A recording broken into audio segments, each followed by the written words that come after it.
नमस्कार, जय हिंद, वंदे मातरम दोस्तों। स्वागत है आप सभी का यूपी टुडे न्यूज में। चलिए नजर डालते हैं यूपी के हर जिला, हर क्षेत्र की 25 फटाफट बड़ी खबरें मात्र 3 मिनट में। उससे पहले आप ये वीडियो कहां से देख रहे हैं, हमें कमेंट करके जरूर बताएं।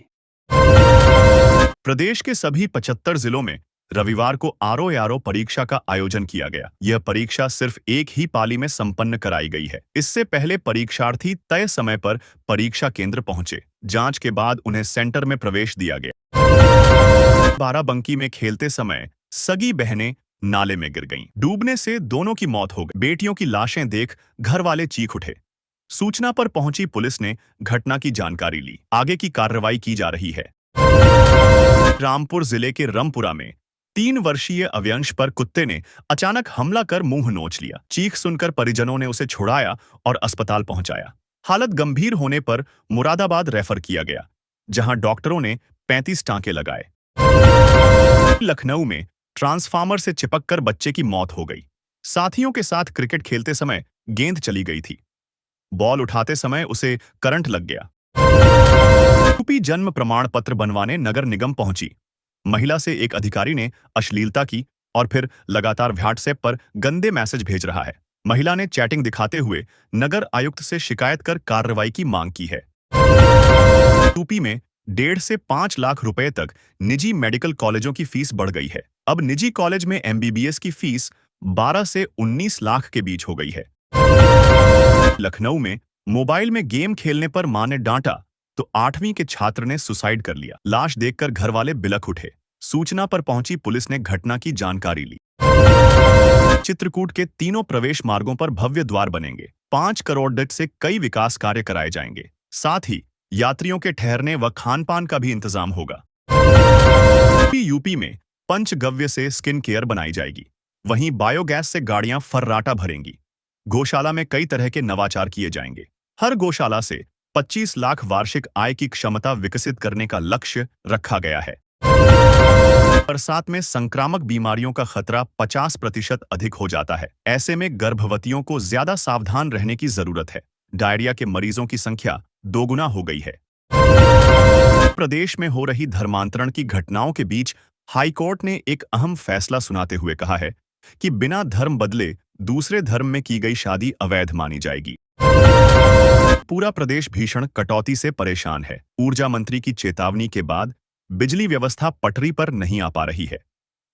कई गांवों में 10 घंटे से कम बिजली मिल पा रही है। प्रदेश में धर्मांतरण के मामले सामने आने के बाद अब इस पर सियासी बयानबाजी भी शुरू हो गई है। सपा के राज्यसभा सांसद रामजीलाल सुमन ने कहा कि धर्मांतरण की जिम्मेदार हिंदू धर्म के ठेकेदारों की है। हज यात्रा 2026 के नियमों में कई सारे बदलाव किए गए हैं। हज पर जाने वाले बुजुर्ग कैटेगरी के यात्रियों के साथ अब 65 वर्ष की उम्र तक के भाई बहन और पत्नी उनके सहयोगी के रूप में जा सकेंगे। औघड़नाथ मंदिर में आज सुबह करीब 4:45 बजे से जलाभिषेक शुरू हो जाएगा। यहां करीब 500 पुलिसकर्मी, 500 होमगार्ड और पीआरडी के जवान तैनात किए गए हैं। अपहरणकर्ताओं के चंगुल से छूटे सेवानिवृत्त एयरफोर्स कर्मी अशोक जायसवाल ने कहा कि अपहरण का 15 घंटा मौत की दहशत के बीच बीता। उन्हें यकीन ही नहीं हो रहा है कि वह घर पर आ गए हैं। जिंदा बचने के लिए भगवान और पुलिस का शुक्रिया करना वह नहीं भूल रहे हैं। आवास एवं शहरी नियोजन विभाग ने सरकारी और निजी क्षेत्रों में गरीबों और निम्न मध्य वर्ग के लोगों के लिए 20% मकान बनाने का लक्ष्य तय कर रखा है। इसके तहत 10% डब्ल्यूएस और 10% एलआईजी मकान बनाए जाते हैं। विकास प्राधिकरणों में भी इन मकानों को बनाया जाता है। पी नरेंद्र ने शिकायत की कि 28 जून की दोपहर 2 से 1 बजे उन्हें एक नंबर से व्हाट्सएप पर वीडियो कॉल आई। कॉल करने वाले ने कहा कि वह Jammu Kashmir anti terrorist squad ATS के ऑफिस से बोल रहा है और एटीएस चीफ प्रेम कुमार गौतम बात करेंगे। इसके बाद फोन दूसरे को दे दिया। राज्य शैक्षिक अनुसंधान एवं प्रशिक्षण परिषद के संयुक्त निदेशक डॉ. पवन सच्चान ने बताया कि सभी जिलों से शिक्षकों को मेरिट के आधार पर चुना जाएगा। जल्द शिक्षकों को ट्रेनिंग दिलाई जाएगी। शिक्षक जिन्हें एआई व कोडिंग इत्यादि के बारे में अच्छी जानकारी है, उन्हें आईआईटी कानपुर के विशेषज्ञ इसकी बारीकियां सिखाएंगे। यूपी के आगरा में जंगली जानवर की दहशत फैल गई है। थाना पिनाहट क्षेत्र के अंतर्गत चंबल के बीहड़ के गांव क्योरी बीच का पुरा में जंगली जानवर ने 6 पशुओं को अपना शिकार बना लिया। उसके हमले में 6 पशु घायल भी हुए हैं।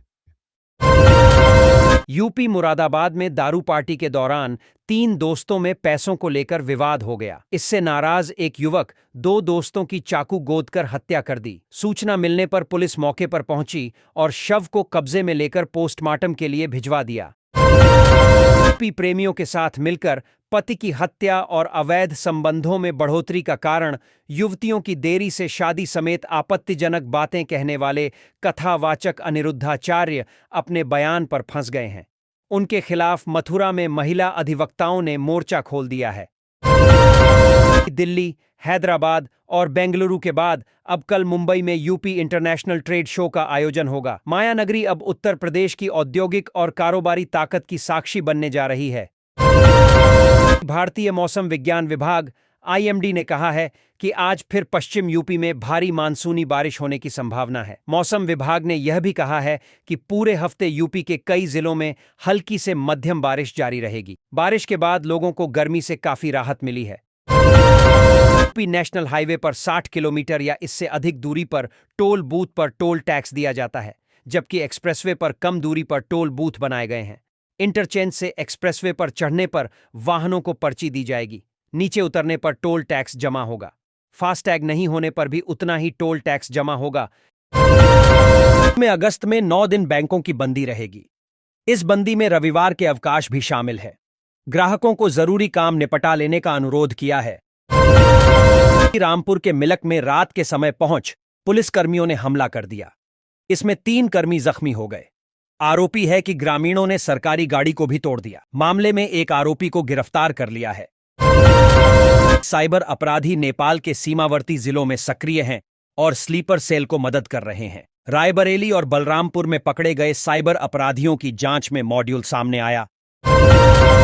औद्योगिक प्रशिक्षण संस्थानों ITI में प्रवेश के लिए 2 चरणों की प्रक्रिया पूरी हो चुकी है। तीसरे चरण की प्रक्रिया 31 जुलाई से प्रारंभ होगी। 80% प्रवेश वाली राजकीय ITI के प्रधानाचार्यों को पुरस्कृत किया जाएगा।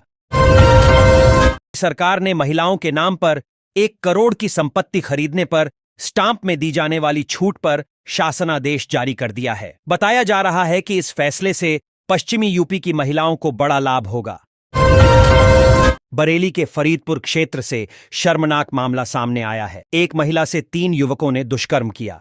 उसका वीडियो बनाकर इंस्टाग्राम पर पोस्ट कर दिया। जब पीड़िता के बेटे की नजर उस वीडियो पर पड़ी तो घटना की जानकारी हुई। महिला के पति ने आरोपियों पर रिपोर्ट दर्ज कराई है। प्राइवेट हॉस्पिटल में मरीज के इलाज में गंभीर लापरवाही सामने आई है। सड़क हादसे में घायल युवक के पैर में संक्रमण फैल गया, जिसके कारण 8 बार ऑपरेशन करना पड़ा। जांच में दोषी पाए जाने पर अस्पताल का लाइसेंस निरस्त कर दिया गया है। बरेली के कैंट थाना क्षेत्र में शर्मनाक मामला सामने आया है। एक महिला ने अपने पति के खिलाफ रिपोर्ट दर्ज कराई है। आरोप लगाया है कि उसका पति 14 वर्षीय नाबालिग बेटी से छेड़खानी करता है और अपने सामने जबरन उसके कपड़े उतरवाता है।